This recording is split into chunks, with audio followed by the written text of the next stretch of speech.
রাজ্যে বেশ কিছু উন্নয়নমূলক প্রকল্পের উদ্বোধন চলছে মুখ্যমন্ত্রীর হাত ধরে। ঠিক তেমন ভাবেই বিশালগড়ে আজ একাধিক প্রকল্পের উদ্বোধন করলেন মুখ্যমন্ত্রী মানিক সাহা এবং আহ, বৃহস্পতিবার বিশালগড়ে একাধিক প্রকল্পের উদ্বোধন করে বিশালগড় এদিন নতুন টাউন হলে এক অনুষ্ঠানের মাধ্যমে মুখ্যমন্ত্রী মানিক সাহা ভার্চুয়ালি বিশালগড় এসডিএম অফিসের শিলান্যাসের পাশাপাশি বিশালগড় মহকুমা হাসপাতালের 50 শয্যা বিশিষ্ট ফিল্ড হাসপাতালের শিলান্যাস করেন। এছাড়া বিশালগড় থেকে গোলাঘাটে সড়ক উন্নয়ন প্রকল্প ছিল, বিশালগড়ের এসডিএম এর রেসিডেন্সিয়াল বিল্ডিং এর শিলান্যাস, ডিসিএম কোয়ার্টার কমপ্লেক্সের শিলান্যাস এবং আয়ুষ্মান আরোগ্য মন্দিরের 7টি নবনির্মিত ভবনের উদ্বোধন। এবং মুখ্যমন্ত্রী বক্তব্য রাখতে গিয়ে কি বললেন শোনাবো।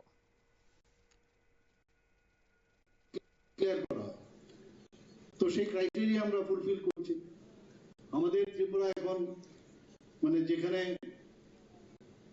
জিএসডিপির কথা যদি আমি বলি, নর্থ ইস্টার্ন রিজনের মধ্যে আমরা ছোট রাজ্য, আমরা তারপরেও এখানে সেকেন্ড হাইয়েস্ট আমরা জিএসডিপির ক্ষেত্রে আমরা হয়ে গেছি এবং পার ক্যাপিটা ইনকাম সিকিমের পরে আমরা কিন্তু সেকেন্ড হাইয়েস্ট আমাদের পার ক্যাপিটা ইনকাম ত্রিপুরা।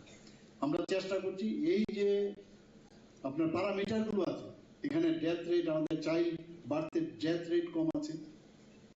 আমাদের এখানে আইন শৃঙ্খলার দিক দিয়ে যদি আমরা কথা বলি, সর্ব 28টা রাজ্যের মধ্যে আমরা নিচের দিক দিয়ে থার্ড পজিশনে আমাদের আইন শৃঙ্খলা। বিরোধীরা প্রায় বলে আইন শৃঙ্খলা নয়, গণতন্ত্রের কথা বলে, কিন্তু কালকেই আমরা পালন করেছি গণতন্ত্রের হত্যা। আমরা পালন করেছি যে 50 বছর আগে যে ইমার্জেন্সি কংগ্রেস সরকার করেছিল, তার ইতিকথা আমরা কিন্তু কালকে সবার সামনে আমরা রেখেছি। এবং গণতন্ত্রের এই যে যাকে বলে পুনঃপ্রতিষ্ঠিত করেছে আমাদের মাননীয় প্রধানমন্ত্রীজি 2014 আসার পরে। আমাদের যারা মায়েরা আছেন, মহিলারা আছেন, যারা মুসলিম সম্প্রদায়, তাদেরকে 3 তালাক প্রথা মাননীয় প্রধানমন্ত্রীজি বিলোপ করেছেন। এই প্রথা বিলোপ করার মাধ্যমে আইনকে, গণতন্ত্রকে উনি রক্ষা করেছেন। 370 দ্বারা 35-এ সেটারও বিলোপ করার পরে, যার জন্য আমাদের ডক্টর শ্যামাপ্রসাদ মুখার্জি বলিদান হয়েছেন যে একই দেশের মধ্যে 2 প্রধান কি করে থাকবে, 2 নিশান কিভাবে থাকবে।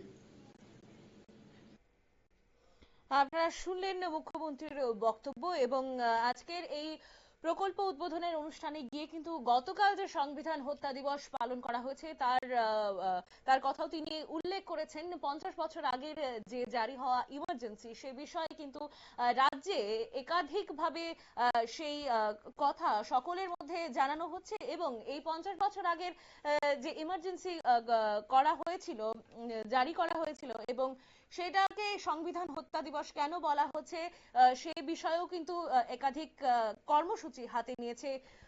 আর সেই কথাই তিনি আজকে গিয়েও বিশালগড় প্রকল্প উদ্বোধনের মঞ্চে গিয়ে বলেছেন। নিয়ে নেব ছোট্ট একটা বিজ্ঞাপন বিরতির, সঙ্গে থাকুন।